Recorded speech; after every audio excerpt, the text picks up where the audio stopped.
Hi everybody, it's Kara, and I thought I would talk to you guys a little bit about my plans for the 100-day project. Now, before I do that, I do want to mention that I am upstairs in my craft room. My husband is downstairs working on something, and he is blasting his music, which is typically heavy metal. So if you hear that in the background and you don't like it, I apologize, but it is what it is today. It's also a gorgeous day out here today in Anchorage, and I have a lot of sun coming in from a window in that direction, as you can see right here, so we're going to kind of work around that. But I wanted to kind of talk to you guys about this project because the official start day is coming up. It is April 2nd, if I remember correctly, and I decided I would use this project to hopefully kind of jump back into things, and I have kind of roughly decided what I'm going to do and have all of my supplies in my beautiful little cherry blossom bag from Deldy or Deld, and this was a limited edition. You might have luck finding it on eBay or on Etsy, but I just wanted to mention that because I know a lot of people ask about this really pretty pink bag. I decided that this year I was going to attempt this project. I haven't in years prior. I have done like a project for Inktober and things like that, but this is a little bit of a longer one, being that it's 100 days.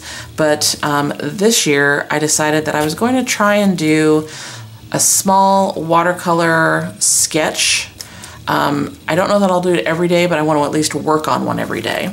And this came to mind largely because I had this really cute little Prima watercolor paper pad already in my supplies, and I thought that this particular size would be great for a quick little sketch and some watercolor. This is 2 inches by 3.5 inches. It's a solid little block where you paint on it and then you remove it. So I went ahead and purchased 4 more, so I have those supplies set aside for when I get through one of the pads. And then I picked out some supplies. So again, I'm hoping to just do a quick sketch and then watercolor it, but you know, I have to always be prepared. So I thought I would go over the supplies that I put in this bag as well. So the first thing to pull out is my little watercolor pocket palette. You guys are going to see this in an upcoming video, so I'm not going to go into any huge details about that, but there it is. Those are my watercolors. I have 2 water brushes. One is a Pentel and one is a Kuretake. They both have similar brush nibs, both pretty small. This one looks a little finer. It's a newer one that I got, and I thought I would give it a try. So I have both of those. In addition to the water brushes, I also put in one of the little Ranger, I don't know what the official title is, the little spritzer things, so that I could spritz down my watercolor palette and activate it. So that's in here as well. I then have 3 Sakura pens. These are all, well, these 2 are Jelly Rolls. One is the sparkly one that I like so much, and then one is a white pen in case whatever I'm painting I want to add a little bit of a white highlight to. And this one is called the Aqua Lip one, and I think it gives more kind of like a wet appearance to the surface, and I believe it's a white or clear. I can't remember. I haven't used it that much yet. I put several Copics in here because depending on what the picture is, I might want different colors. I have a 0.05 in the black, a 0.05 in, I think this is the warm gray. I have a 0.1 in the cool gray. I have 0.3 in the sepia and the brown. So that's what I have for those. I do have a ruler and those scissors in here as well.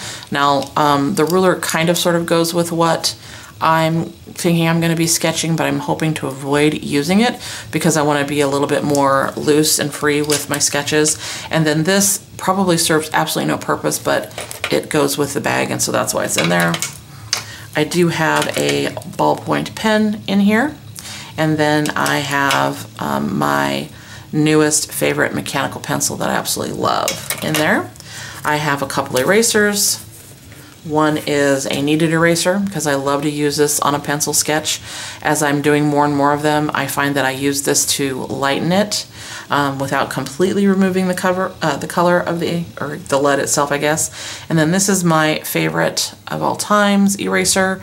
It is a Tombow eraser, half that's kind of regular eraser and half that is kind of the sandy or gritty eraser. And then lastly, I have some replacement leads in here. So all of these goodies fit in here so that I can bring this with me and hopefully be brave enough to maybe pull this out at work, or if I happen to go, you know, to dinner with my husband or something like that, I can pull it out to use it when we have some downtime while we're waiting for food, or if we happen to be at one of the places he likes to go to that has, you know, sports on the TV, which of course I'm not overly interested in. I can pull this out instead and work on my little project. So there is all the supplies. They nicely fit in here. I will probably do updates on the project throughout the 100 days, maybe post some pictures of what I draw over on Instagram. And that reminds me, I haven't actually said what I think I'm going to focus on. I believe I'm going to focus on drawing doors, windows, maybe houses, something like that. There is someone that I follow on Instagram who has drawn doors in the past and has also got a Skillshare class, which I will probably share with you guys the first time I share some of my little sketches. But I've found myself really drawn to the doors, especially. I'm, you know, like a lot of people on Pinterest, and I have been pinning a ton of doors for inspiration, and that is probably what I will use. I am looking at this project as just kind of a way to develop a habit and try and learn different things as I'm sketching and watercoloring these little doors.